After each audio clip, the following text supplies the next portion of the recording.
Hello and welcome to the Ecological Delve.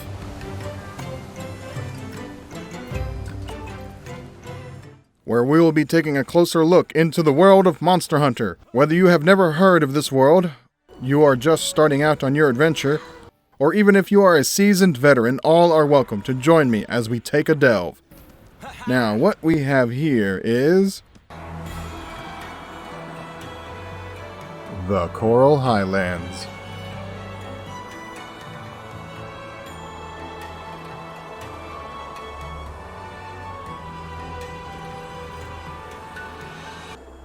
This is one of the smaller expedition locations in the New World, and it would seem that the ones who initially mapped out the Coral Highlands tried to hide this fact by assigning it 15 areas to be on par with the other zones.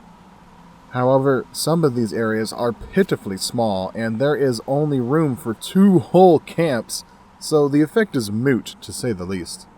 For the longest time, I had it in my head that this zone contained the smallest roster of monsters up for the reckoning. But, researching. Hey, get back here, boy, so I can ring your bell! But that dishonor actually goes to the Rotten Vale, which in retrospect is no grand surprise because that place is a dump. My disappointment is immeasurable, and my day is ruined. Now, what the Coral Highlands lacks in overall square kilometers, it makes up for it with environmental diversity and sheer verticality. Right out the gate of Camp 1, you start your expedition with a drop off a cliff that is staggeringly high up.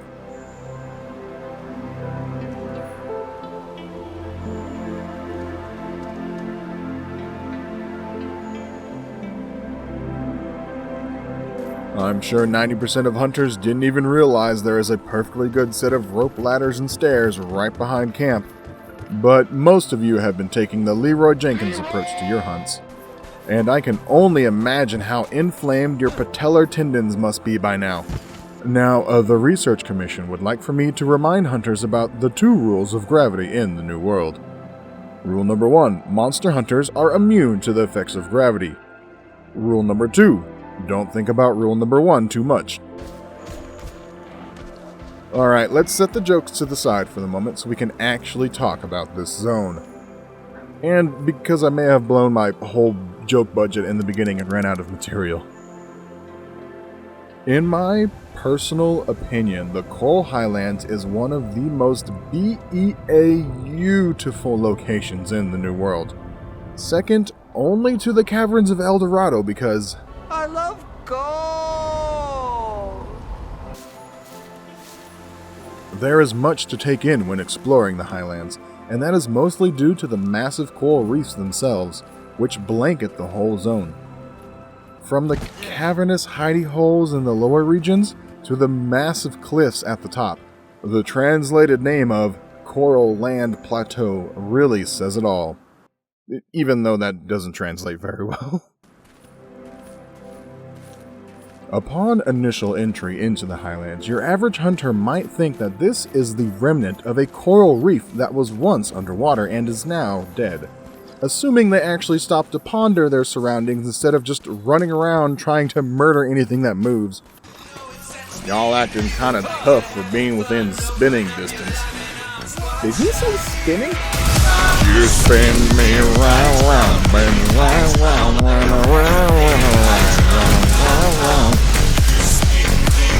That song is 36 years old, and I will not pretend like I remember the lyrics. The origin of these open-air corals seems to be something still under investigation. While it is entirely possible that they could have simply developed naturally above ground and have genetic ties to the traditional oceanic coral, it is more logical to assume that this is oceanic coral that has merely adapted to life outside of water. The dust we see floating around is not the ashes of dying plant life, but is in fact the eggs of a thriving coral system. Eggs that are vital to the ecosystem by supplying food for much of the endemic life. Now, presuming these corals were indeed oceanic to begin with, that would imply that they are now displaying invasive characteristics, and depending on just how aggressive these tendencies are, we could potentially see the whole of the New World become one big coral reef after enough time. But what do I know? I'm just a make-believe ecologist, not some rocket surgeon botanist. What? Excuse me? The study of coral does fall under ecology? Ah, hell, well, that's just embarrassing. Alright, let's stop talking about coral before I start sounding like Rick Grimes, or whatever his name is, from The Walking Dead. Coral. Coral! Coral! Coral! Coral! Coral. Coral. Carl. Coral. Coral. Coral. Coral. Coral! If they could have called him Jason, it would have been ideal. God, that reminds me of that glitch, or was it a feature, in the game Heavy Rain, where it was press X to Sean. I can prove you're innocent. A man capable of giving. Sean! Oh man, the internet is a horrible place. Alright, we're not talking big monsters today, so Mr. Purple Nurple, you'll be in the next video. As for endemic life, there are quite a few that are unique to this zone. First off being the Flying Medusos. They are as gorgeous as they are numerous because they are friggin' everywhere. They mainly ride the wind currents of the Highlands, so you can use them to tip you off to glider mantle opportunities.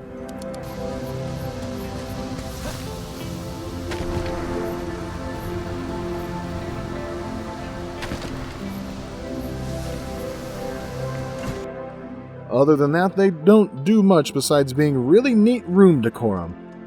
But I'm sure anyone who has been stung by an underwater jelly while it was still in the ocean would agree with me when I say that the idea of them just floating around in the open air is super terrifying.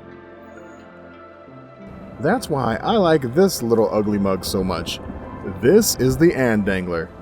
Their primary food source is the flying jellies, and man, I must say that the idea of eating jellyfish is intense. Personally, I sometimes can't handle anything spicier than mayonnaise. I'd love to see one of these guys on an episode of Hot Ones. Speaking of Hot Ones, these are the Wigglers. What do? I have no idea, but they are responsible for the biggest New World fashion trend of 2018. Wiggle, wiggle, wiggle, wiggle. Everyone loves the Wiggler, so don't say anything bad about them unless you want to receive death threats from Reddit.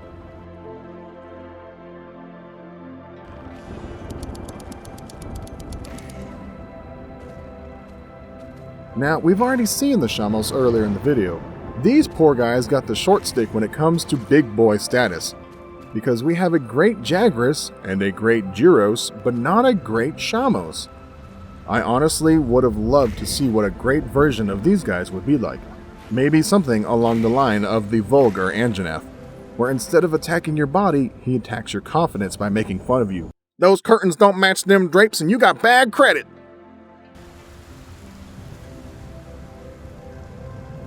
Next up is these guys. They're called coral birds. Can you guess what their primary diet consists of?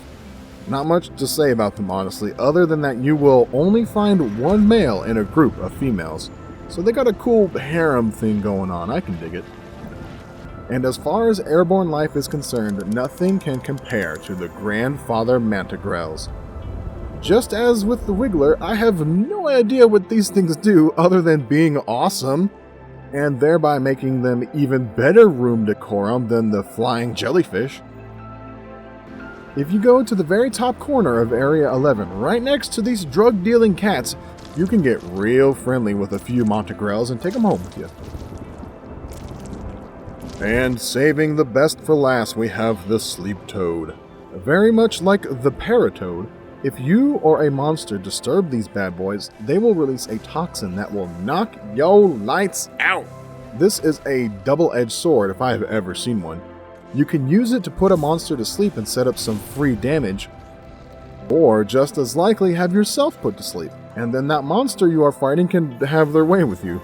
No, God! No, God, Also, the sleep toad has the best description of any creature in the New World. It's developed organs that produce sleep gas in order to survive in the coral highlands. When provoked, it releases a...